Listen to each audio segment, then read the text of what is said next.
Ladies and gentlemen, greeting in the name of our Lord and Savior Jesus. This is once again your brother Joel welcoming you to your program, The Point. And today we're going to reflect on the Word of God, word that we found in the book of Ezekiel, chapter 9, verse 9.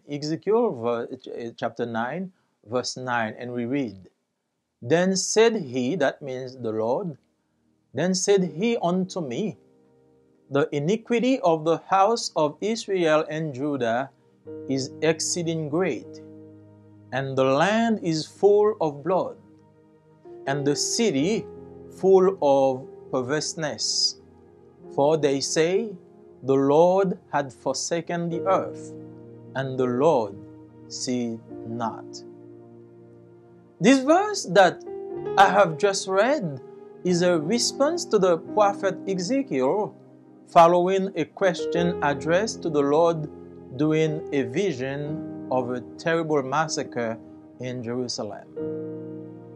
If we refer to the first 8 verses which precede verse 9, we would understand that the wrath of God arose against Jerusalem because of the iniquity of the people, which is summoned in 3 main points: the shedding of the blood of the innocent, the perversion of the people, and the rejection of God. In fact, if we omit the terms Israel and Judah in this verse, we would have easily thought that this text is taken from one of the headlines of the news describing the reality of the world in which we live.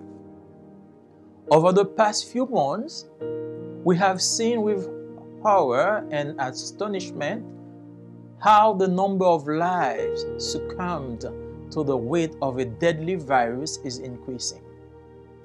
To add insult to injury, the wickedness of the human heart made the situation worse by depriving their brothers of the right to life, either by the brutal use of suffocation by one knee on the neck, and by the shooting in a cowardly and arbitrary fashion. It is no secret that we live in a country full of blood. If art reflects culture, we don't have to go beyond television shows and film producers to see the blood in the country. Our children see more murder and violence on the screens than they see acts of kindness and humanity. Besides the mysteries of murder and occult shows, the most popular television programs are based on violence, immorality, high-speed chases, robberies, deception, sexuality at work, and others. In front of all this spectacle of sin, God seems to be absent. In short, people look around and assume that God is not even in the equation. With everything that is going on, how could it be present without reacting? And if He ever exists, He doesn't care about us. He turns His face the other way. He turns a blind eye on us. Dear friend, if you think this way, let me remind you that God follows human action on earth with attention. He did not turn a blind eye to Cain when he spilled his brother Abel's blood. He will not turn a blind eye to the blood that we shed today. Life matters in the eyes of God. It was to give His life that Jesus came to earth. Ezekiel was the spokesman of God. God informed him of the judgment that was going to fall on Jerusalem. The church is the mouth of God on earth. We have to be the gateway to God's justice. There is no neutral position when one opposes injustice. We must defend life from conception to the grave. It is with reason that we are all against abortion. We must also denounce biblically the public and criminal execution of a man regardless of his color, his fortune, or his origin. We Christians do not have a camp or a party. Our camp is the camp of the elect, the camp of Jesus. Jesus is King forever. He will never go to elections. His judgment will be in accordance with justice. We must announce it to the men of our time. The second reason for God's judgment on Israel was the perversion of the people. Historical research reveals that from a sexual point of view, this period in the history of Israel was comparable to the time of Sodom and Gomorrah. Like today, people assume that they are free from all moral and biblical constraints when it comes to their sex life. They believe that the Bible has nothing to do with their sexuality. They trust the court decision more than the Word of God. The worst part is that even some in the house of God forget that they are the salt of the earth. They espouse these perverse practices and justify their action by twisting the meaning of the Word of God. That's why the Lord said to the angels of Ezekiel visions, "Slay utterly old and young, both maids and little children and women. But come not near any man upon whom is the mark, and begin at my sanctuary." Then they begin with the elders which were before the house. We read this in Ezekiel 9 verse 6. Why start with the elders? It is because the elders were priests, pastors, preachers. They held the truth of God captive. They suffered the same fate as those they misled. It is a mistake to believe that the church is free from judgment and the punishment of sin. There are those who believe that being a church member or attending a church will somehow supernaturally grant them immunity from judgment. A man who dies as a member of the church, as a deacon, or even as an elder without being truly regenerated will have the same fate that would have awaited him if he died outside the church. This is why we read in 1 Peter 4 verse 17 and verse 18, "For this is the time when judgment will begin with the house of God. Now, if it is with us that it begins, what will be the end of those who do not obey the gospel of God? And if the righteous are barely saved, what will become of the wicked and the sinner?" The sin committed by members of the church is in many ways worse than the same sin committed by the world, as they have been exposed to the truth of the Word of God. The author of Hebrews says in Hebrews 10 verse 29, "How much more severe a punishment do you suppose he deserves, who has trampled underfoot the Son of God, and has regarded the blood of the covenant that sanctified him to be a common thing, and has insulted the Spirit of grace." Even if the false prophet of this century wants to change the standard of what is normal, God's standards for holiness remain constant. He will call men unto judgment for all that they have done while living in this body. The third and last reason for the wrath of God on Israel was the rejection of God. Those of the Ezekiel generation ignored the presence of God. They said that the Lord had forsaken the land. The Lord saw nothing. Ezekiel 9, verse 9. It is a great mistake to think that the Lord is absent or that He is blind. The Bible tells us that the eyes of the Lord are on the righteous, and His ears are attentive to their cries. The Lord turns His face against the wicked to cut off their memory from the earth.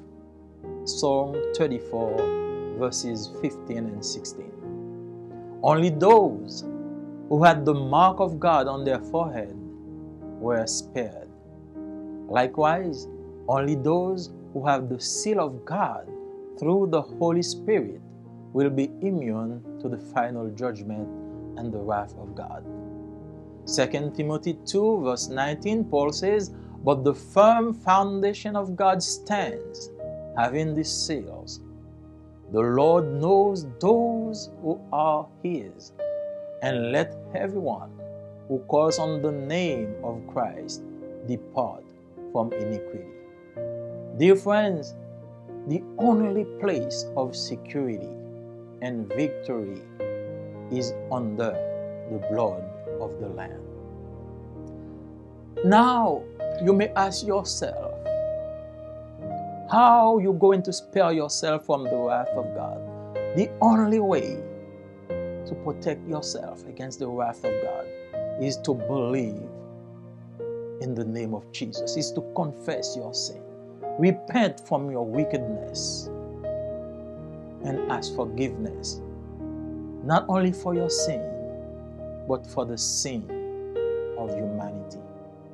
Now we're going to pray together and ask the Lord to open His eyes on us, to forgive us, and save us from His wrath. Dear God, in the name of Jesus, we come before you today, praising you, worshiping you because you are God. You are the same God who sat on the throne, Lord, when the flood happened. You are the same God that was on the throne when they crucified your Son Jesus. And now that we're going through this disaster, we're going through this problem, we know that you're still on the throne, looking down on us. Now, God, we come before you, repenting from our sin, confessing our sin, and asking you for forgiveness. We ask you for reconciliation, the Spirit of truth, the Spirit of reconciliation may convict us of our sin so we can confess that Jesus is Lord. We ask you, Lord, all this in the name of Jesus. Amen. Bien-aimés dans le Seigneur, bienvenue sur votre programme Le Point. C'est encore votre frère, votre ami Joël Marseille, vous souhaitant une bonne audition, tandis que nous allons ensemble réfléchir sur la parole de Dieu, parole que nous trouvons dans le livre du prophète Ézéchiel, chapitre 9 et le verset 9. Il, c'est-à-dire l'Éternel, me répondit, « L'iniquité de la maison d'Israël et de Juda est grande, excessive. Le pays est rempli de meurtres. La ville est pleine d'injustice, car ils disent, l'Éternel a abandonné le pays. L'Éternel ne voit rien. » Ce verset que je viens de lire est une réponse faite au prophète Ézéchiel suite à une question adressée à l'Éternel durant une vision d'un massacre terrible dans Jérusalem. Si l'on se réfère aux 8 premiers versets qui précèdent le verset 9, on comprendrait que la colère de Dieu s'éleva contre Jérusalem à cause de l'iniquité du peuple. Iniquité qui se résume en 3 grands points. Le versement du sang de l'innocent, la perversion de la population et le rejet de Dieu. En fait, si l'on omet les termes Israël et Juda dans ce verset, on aurait aisément pensé que ce texte est tiré de l'un des grands titres des nouvelles décrivant la réalité du monde dans lequel nous vivons. Pendant ces tout derniers mois, nous avons constaté avec horreur, avec peine et étonnement comment le nombre de vies succombées sous le poids d'un virus mortel va en grandissant.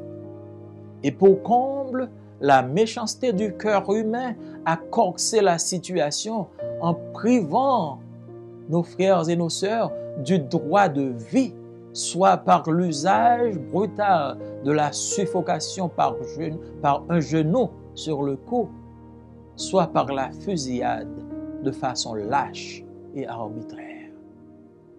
Ce n'est un secret pour personne que nous vivons dans un pays rempli de sang.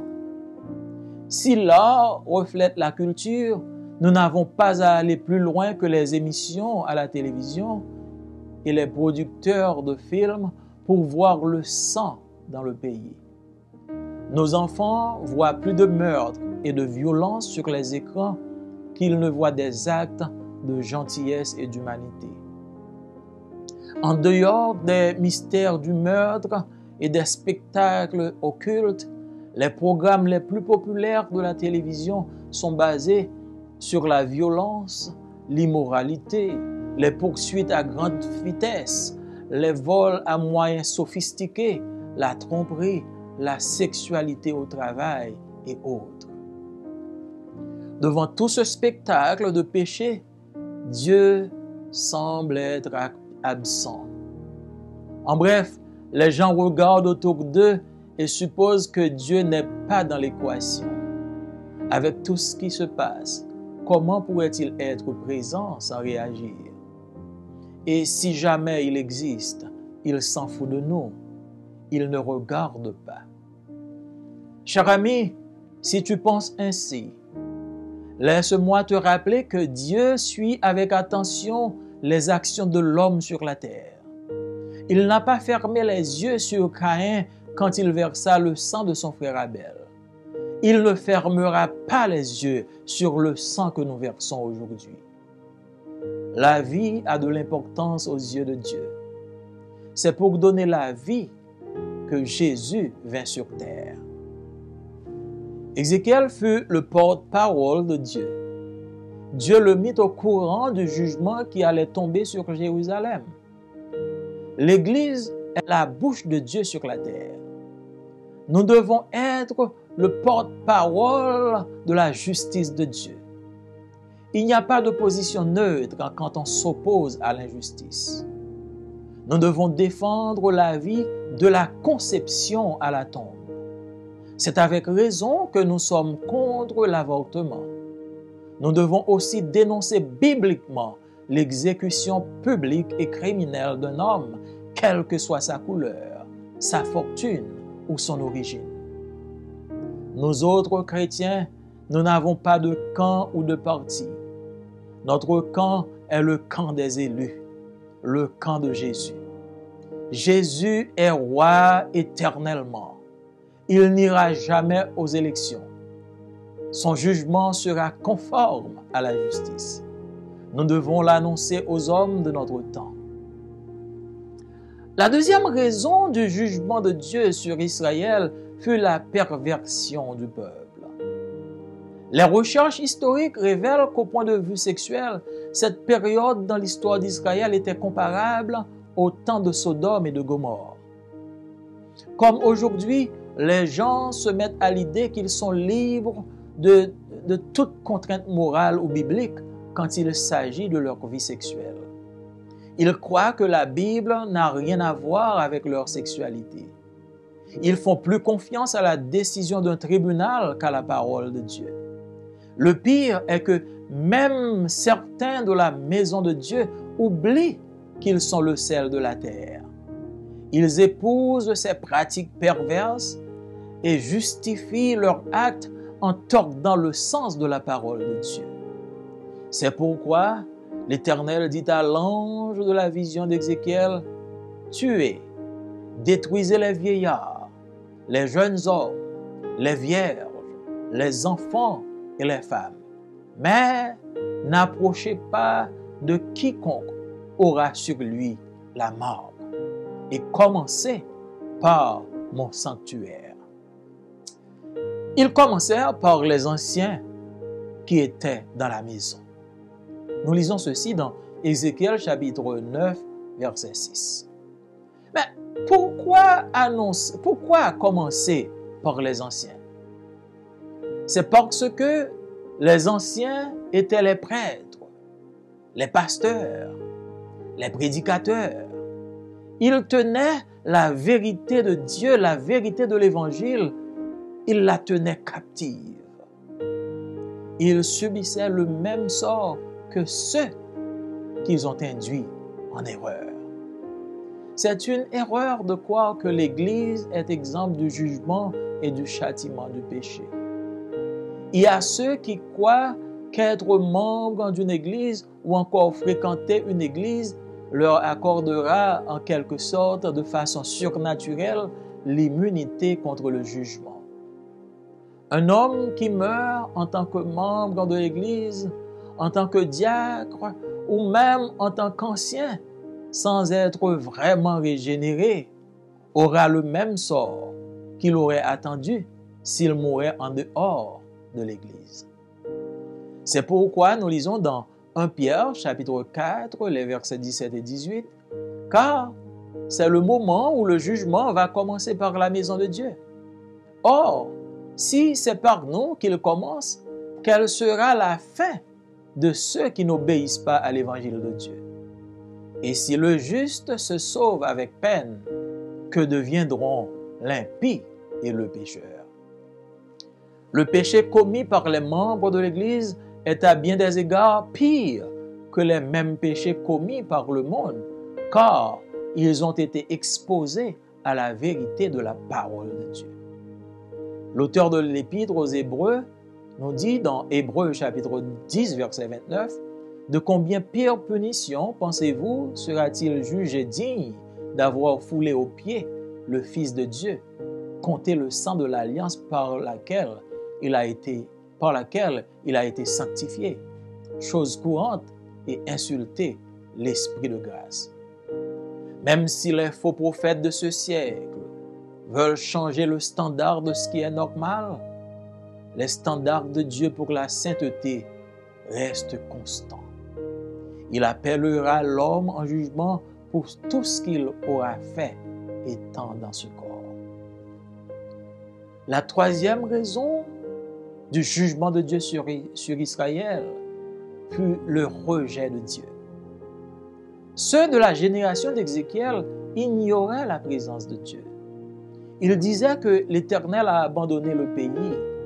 L'Éternel ne voit rien. D'après Ézéchiel 9, verset 9. C'est une grande erreur de penser que l'Éternel est absent ou qu'il est aveugle. La Bible nous dit que les yeux de l'Éternel sont sur les justes et ses oreilles sont attentives à leurs cris. L'Éternel tourne sa face contre les méchants pour retrancher de la terre leurs souvenirs, d'après le psaume 34, les versets 15 et 16. Seuls ceux qui avaient la marque de Dieu sur le front ont été épargnés. De même, seuls ceux qui ont le sceau de Dieu par le Saint-Esprit seront à l'abri du jugement final et de la colère de Dieu. Dans 2 Timothée chapitre 2 verset 19, l'apôtre Paul écrit « Néanmoins, le solide fondement posé par Dieu subsiste avec ses paroles qui lui servent de sceau. Le Seigneur connaît ceux qui lui appartiennent. Que quiconque prononce le nom du Seigneur, qu'il s'éloigne de l'iniquité. » Chers amis, le seul lieu de sécurité et de victoire est sous le sang de l'agneau. Maintenant, nous vivons une période d'insécurité, une période de détresse, une période de peur. Il faut chercher un refuge. Il faut vous abriter. Il faut vous couvrir sous le sang de l'agneau. C'est bien le temps de chercher le secours du Tout-Puissant. C'est bien le temps de nous confesser. C'est bien le temps de nous repentir de nos péchés, de prier pour l'humanité, de prier pour la terre, afin que Dieu puisse couvrir la terre de ses grâces. Là où vous êtes, je vous prie de vous unir avec moi, tandis que nous allons invoquer ensemble le secours de Dieu. Dieu de grâce et de bonté, merci pour tes paroles, merci pour tes grâces, merci pour ton amour. Nous sommes venus en ce moment te prier, t'implorer, non seulement pour nos vies personnelles, mais pour la terre, pour le monde. Nous faisons face à des problèmes, la haine, le racisme, le préjudice, le tourment, la maladie. Tous ces fléaux nous envahissent. Seigneur, nous confessons nos péchés, nous confessons nos iniquités, nous te demandons pardon. Donne-nous la vie, aie pitié de nous, épargne-nous du fléau. Nous réclamons toutes ces faveurs, toutes ces grâces, non en nos mérites personnels, mais nous te prions au nom et par les mérites de Jésus, lui qui vit avec toi dans l'unité du Saint-Esprit.